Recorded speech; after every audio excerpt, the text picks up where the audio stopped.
Ya. Oke, langsung saja ya. Sebelum kita membuka pertemuan kita kali ini, saya minta sampai kalian memimpin kita dalam doa untuk membuka pertemuan kita pada hari ini. Siapa yang bisa memimpin doa? Saya, Pak. Oke, silakan. Padahal saya mau menutup. Oke, Mano, silakan.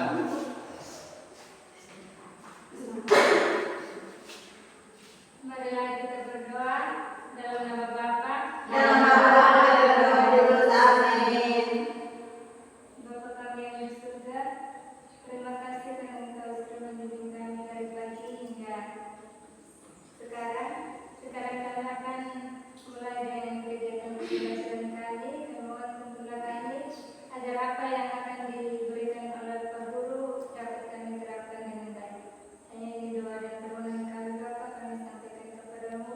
Lewat pengajaran Kristus Tuhan kami. Amin. Dalam nama Bapa. Dalam nama Bapa dan Roh Kudus. Amin.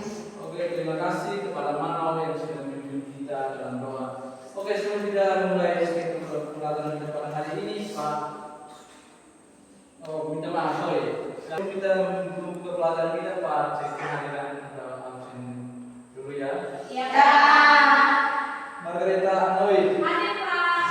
Aprilia Margareta Habu, Hadir Pak.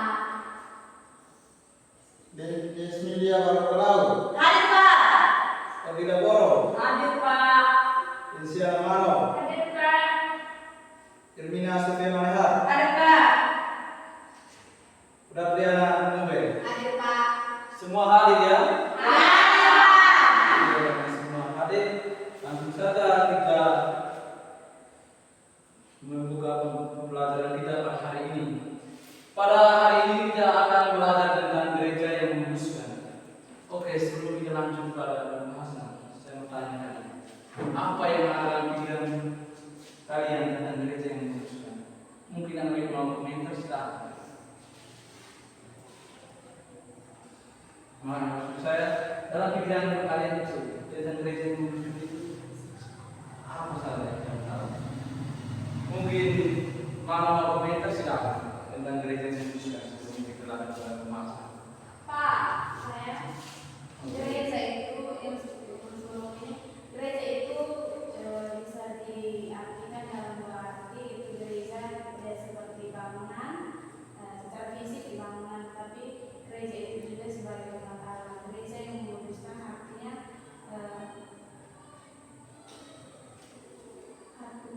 Kita akan belajar tentang gereja yang menguduskan. Sebelum kita lanjut pada pembahasan, siapa yang tahu tentang gereja yang menguduskan? Mungkin ada pendapat dari kalian atau dalam pikiran kalian itu tentang gereja yang menguduskan itu seperti apa? Mungkin harus mau komentar silakan atau memberikan pendapat tentang gereja yang menguduskan. Gereja yang menguduskan itu karena Yesus Kristus itu dikatakan kudus, makanya gereja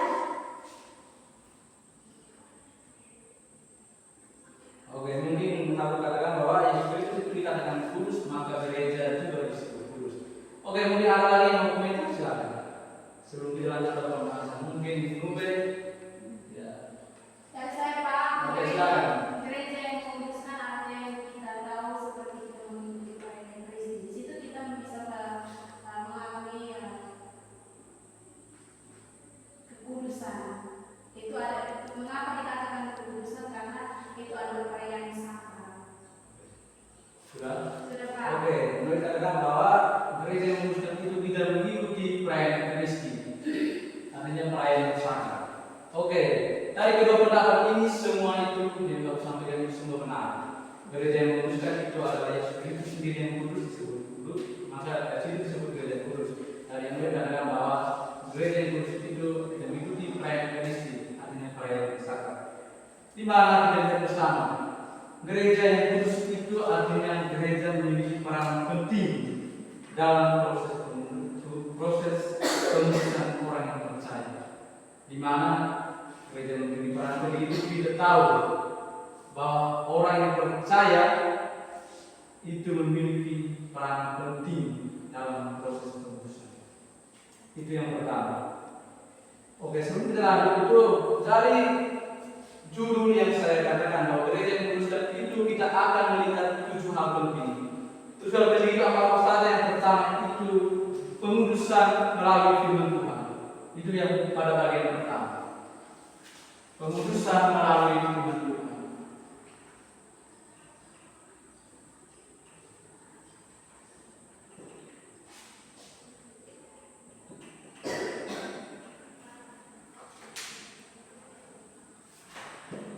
Coba mana ulang bagian pertama itu tentang apa?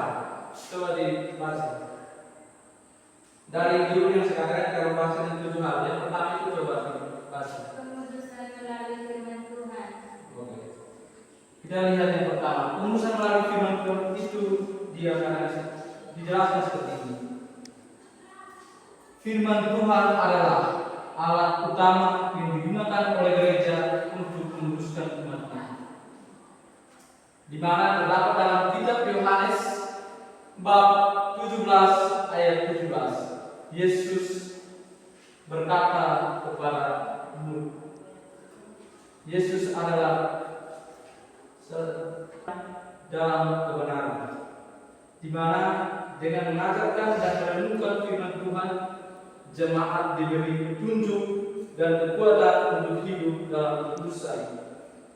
Artinya pengajaran firman Tuhan dalam kebaktian persekutuan dan pengajaran kitab sangat penting dalam proses ini. Di mana kita tahu bahwa Yesus Kristus adalah yang utama dalam proses pengudusan dalam gereja. Itu yang pertama. Yang kedua itu kita lihat tentang pengudusan melalui sakramen. Itu yang pada bagian yang kedua.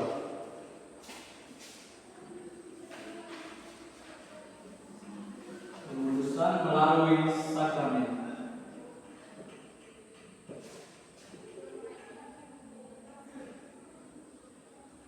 Itu pada bagian yang kedua. Pada bagian yang kedua ini kita akan melihat tentang pengudusan melalui sakramen.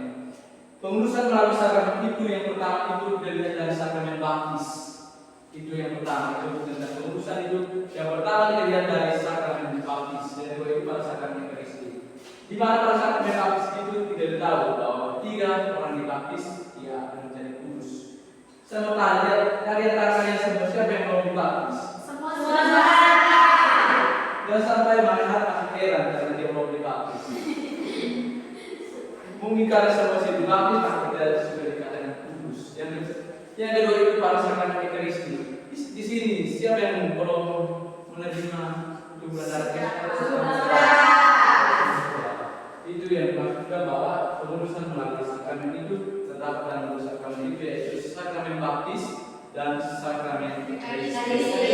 Itu yang dimaksudkan pada bagian yang kedua. Pada bagian ketiga itu kita tentang persekutuan dan pelayanan dalam gereja. Itu dari judul gereja yang memutuskan itu ada 7. Yang ketiga itu adalah persekutuan dan pelayanan dalam gereja.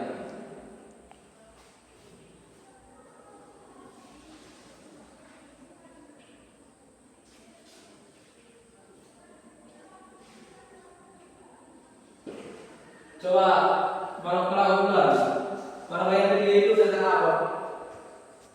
Persatuan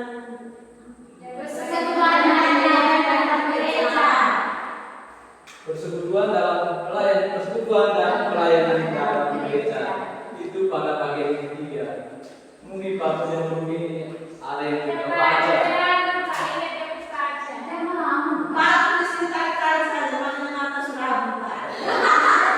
Mungkin malas banget. Minggu depan harus bawa kacamata untuk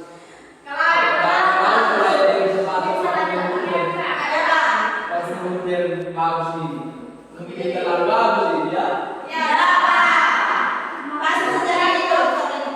Bukan dari dokter baru guru S1 nanti mungkin 10 tahun ke depan akan jadi dokter. Persekutuan dan pelayanan dalam gereja. Gereja di mana dia tahu bahwa gereja adalah komunitas orang percaya juga berperan dalam pengudusan. Melalui persekutuan dalam komunitas ini, jemaat saling mendukung dan mengingat satu sama lain untuk hidup sesuai dengan panggilan Kristus. Di mana pada bagian ketiga ini terdapat dalam Ibrani melainkan pentingnya persekutuan dan saling membangun untuk tetap setia kepada Tuhan. Selain itu, pelayanan dalam gereja, baik dalam bentuk melayani sesama atau terlibat dalam pekerjaan misi, adalah cara untuk menghidupkan panggilan Tuhan Kudus. Di mana kita tahu panggilan Tuhan Kudus itu siap-siap saja, kita tahu. Kalau besok-besok kamu mencari orang kudus, ya harus percaya kepada Yesus Kristus, berdoa, itu yang dimaksudkan. Itu pada bagian yang ketiga tentang persekutuan dan pelayanan gereja. Oke, kita lihat yang keempat. Saya lihat kami ini banyak yang heran dengan persekutuan dan pelayanan gereja. Oke, sebelum kita lanjut kita harus cerita dulu tentang persekutuan dan pelayanan dalam gereja. Besok-besok jangan sampai ada yang dipilih dari orang kudus harus berdoa dan beribadah tiap hari. Bukan karena sudah dijelaskan tentang gereja yang kudus, tiap hari kamu tidak ikut misa. Itu saya juga heran dengan kamu.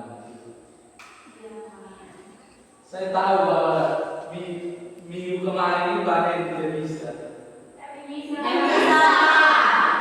Oke, bagus kalau bisa. Tapi kita belajar juga melamar. Mungkin sudah lama tahu bagaimana ini. Kami harus Oke, minggu depan saya persiapkan air 1 jerigen bekal supaya kegiatan berlangsung itu 3 pagi dari Boros sampai di Nube, tidak minum terus sampai pembelajaran habis. Oke, yang berikut itu kita lihat pada kali keempat itu doa dan kehidupan rohani.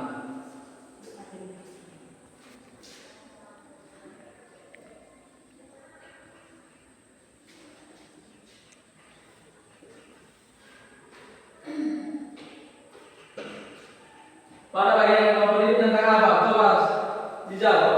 Doa dan kehidupan rohani. Oke, sebelum saya lanjut pada penjelasan doa dan kehidupan rohani ini, saya rasa kita semua sudah dengar biasa. Yang kamu tahu doa dan kehidupan rohani seperti apa? Coba dijelasin dulu. Karena tadi saya sudah membahas, tapi tidak ada yang bicara. Setelah mungkin ada yang mau menjelaskan, silakan. Baik Pak, ini yang saya mengerti tentang doa itu artinya kita berkomunikasi dengan Tuhan. Kalau kehidupan rohani kita itu contohnya seperti kita mengikuti doa di lingkungan baik itu rosario atau kita mengikuti Ibu Maria dan juga dengan orang lain seperti organisasi seperti ESM. Ya, saya sekian Pak. Oke, bagus sekali. Noe mungkin pemahamannya sangat bagus. Ya, kita lihat seperti itu. Itu yang dimaksudkan bahwa doa dan kehidupan rohani itu kita menyampaikan iman kita kepada Tuhan itu doa. Kalau kehidupan rohani itu kita mengikuti kegiatan Ibu Maria, STN dan lain sebagainya dalam lingkungan kita masing-masing. Tapi yang lebih jelasnya begini, doa adalah elemen penting dalam proses pengudusan.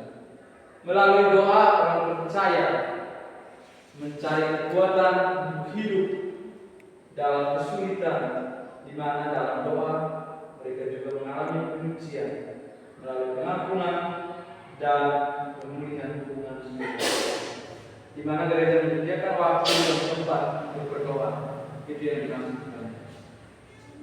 Tadi saya katakan bahwa gereja menyediakan waktu dan tempat untuk berdoa. Itu di mana? Artinya kita harus hadir di hari Minggu. Kita harus berkumpul ke gereja untuk mengikuti Ekaristi.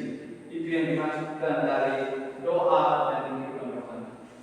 Di mana kita harus hari Minggu kita harus ke gereja untuk mengikuti kegiatan Ekaristi di gereja supaya kita itu dikuatkan dengan tubuh dan darah Kristus. Oke, yang itu bagian yang kelima adalah pengurusan melalui pernyataan diri. Itu pada bagian yang kelima kita akan lihat tentang pengurusan melalui pernyataan diri. Itu pada bagian yang kelima. Pengurusan melalui pernyataan diri.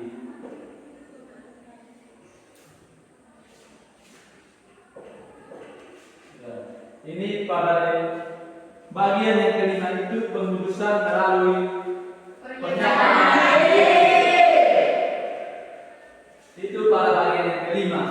Kita sudah lihat dari yang pertama, kedua, ketiga, keempat, dan pada kelima. Sebelum kita lanjut pada penjelasannya, siapa yang dari sudah catat bagian 1 sampai 4? Di dalam buku ini satu di sini.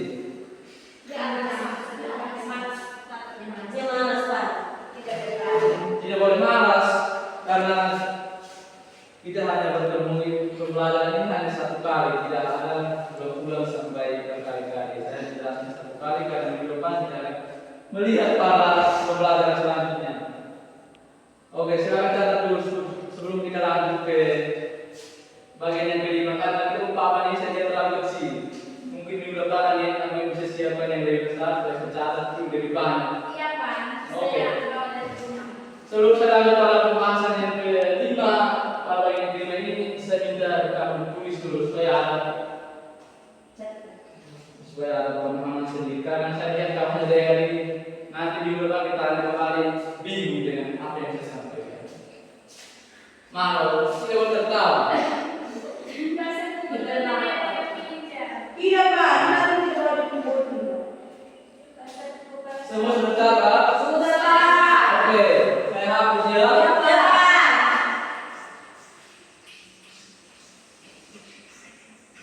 Setelah semua sudah catat, kita lihat pada bagian yang kelima ya. Ya Pak. Pada bagian yang kelima ini pengurusan melalui pernyataan diri. Itu pada yang di sini dijelaskan bahwa sebagai bagian dari pengurusan gereja mengatakan ajaran Yesus tentang pengurusan diri itu terdapat dalam Injil Lukas bab 9 ayat 23. Mungkin ada Alkitab bisa dibacakan. Ada yang bawa Alkitab? Dengan sekali kami tidak. Minggu depan kalau tidak ada Alkitab maka selama pembelajaran berlangsung tidak boleh ada yang duduk. Semua perlu karena kita belajar kami itu harus baca Alkitab. Tidak ada. Nanti saya kasih peringatan 1 kali. Jika kalian tidak bawa maka selama pembelajaran berlangsung kamu semua duduk sampai habis. Dengar atau tidak? Oke. Karena tidak dari antara kamu semua tidak ada yang bawa Alkitab maka payah bahasa. Baca satu nanti sudah kita baca satu. Tidak tulis nanti silakan dulu sampai pelajaran habis. Bahwa dalam Injil Lukas bab 9 ayat 23 Yesus berkata, jika seorang mau mengikuti aku, ia harus menyangkal dirinya, memikul salibnya setiap hari dan mengikuti aku. Itu pada bagian yang ini terdapat dalam kitab Injil Lukas. Oke, sebelum saya lanjut, saya tanya kembali pada bagian sebelumnya itu ada 1 Injil. Ada yang tahu itu terdapat Injil apa? Silakan jelaskan. Mungkin ada tahu tadi yang saya jelaskan di pada bagian yang ketiga atau keempat itu.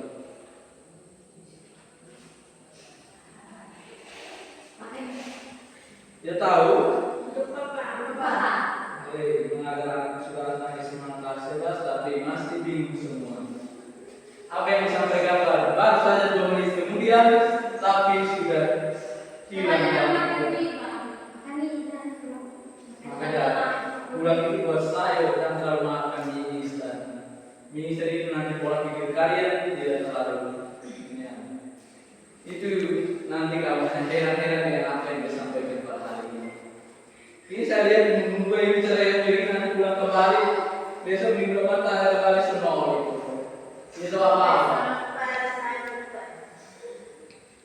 Bagaimana juga anak-anak ini memang pusing. Oke, kita lihat pada bagian yang kelima. Sudah minta sore. Oke, kita lihat yang keenam. Saya kenal ya. Kalau kita akan lupa karena terlalu pikiran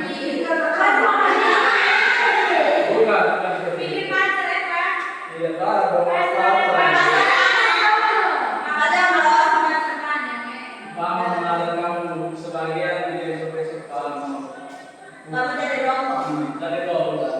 Ini sudah dari apa dari rumah? Oke, jadi bagian kanan itu pengurusan sebagai proses yang berkelanjutan.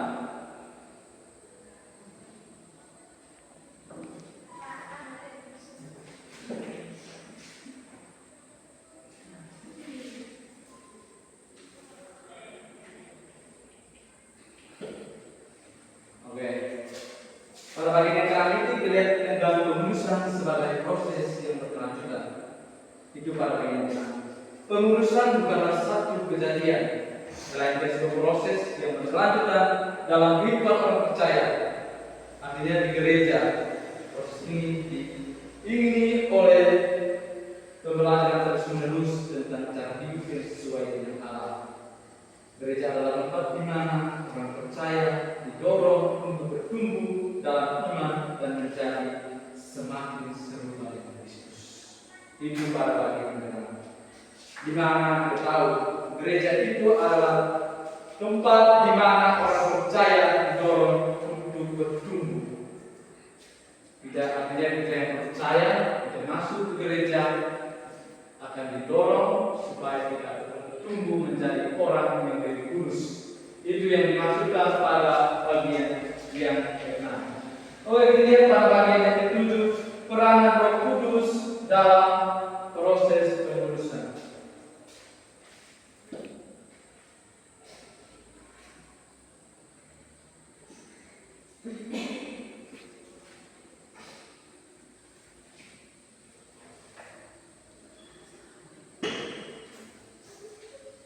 Itu pada bagian yang ketujuh itu peranan Roh Kudus dalam pengurusan. Di mana kita tahu Roh Kudus adalah agen utama yang ada dalam kehidupan kita sehari-hari.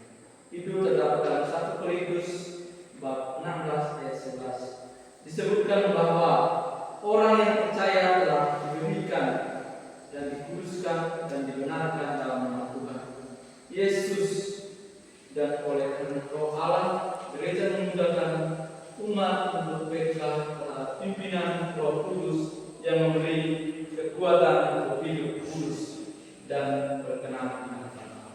Itu pada bagian 7. Oke, sebelum kita lanjut, sebelum saya melanjutkan pada pembahasan selanjutnya, coba satu orang ulang kembali dari 7 bagian yang saya jelaskan. Mungkin ada yang tahu? Mungkin ada yang tahu, silakan dijelaskan.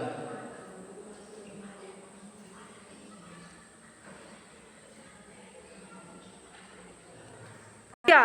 Oke, sebelum kita lanjut ke pembahasan selanjutnya, saya minta kalian semua coba jelaskan kembali yang saya tulis 7 bagian itu. Mungkin siapa yang tahu? Saya nih, Pak. Oke. Dari sana. Dari Saya Noe. Silakan. Yang pertama tadi pengurusan melalui firman Tuhan. Oke, bagus. Siapa yang tahu? saya, Pak. Yang kedua itu pengurusan melalui sakramen. Oke, yang terakhir. Saya Pak, yang ketiga persekutuan dan pelayanan gereja. Saya Pak. Oke, silakan. Doa dan kehidupan rohani.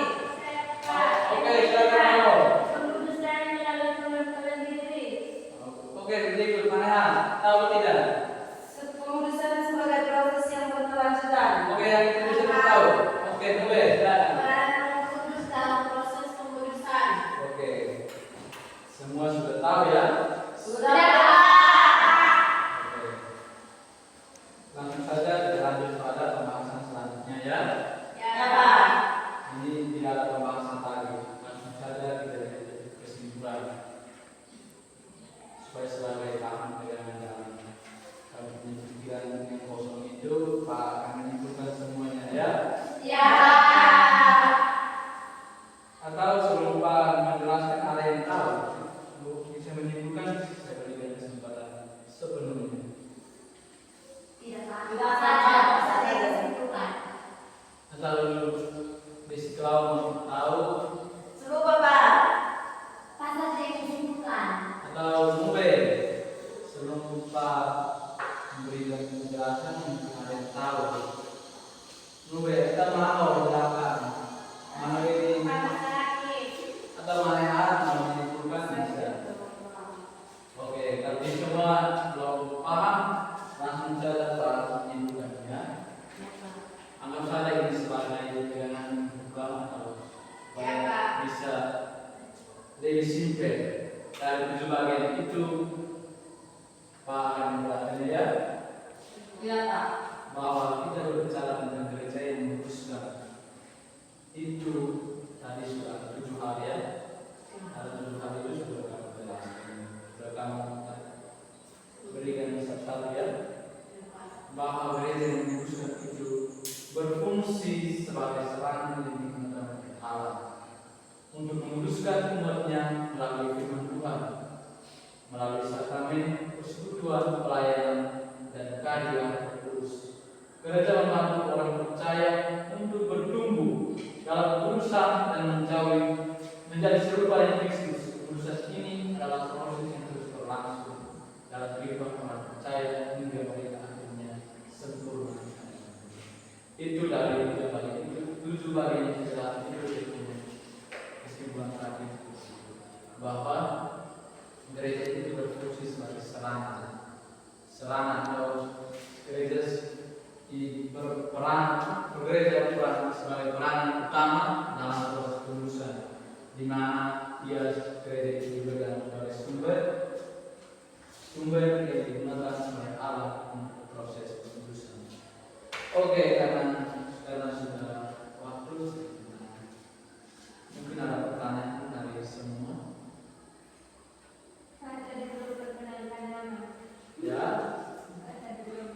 belum perkenalkan nama. Sampai akhir harus perkenalkan nama ya. Karena sudah waktu, mungkin tidak ada pertanyaan dari semua. Saya tahu kita ini dari perguruan tinggi itu tidak ada pertanyaan, saya tahu. Jadi langsung kita menutupi pertemuan kita kali ini. Sebelum pembelajaran kita kali ini ada tugas untuk kalian. Kedua kelasnya siapa? Saya, Pak. Anoe.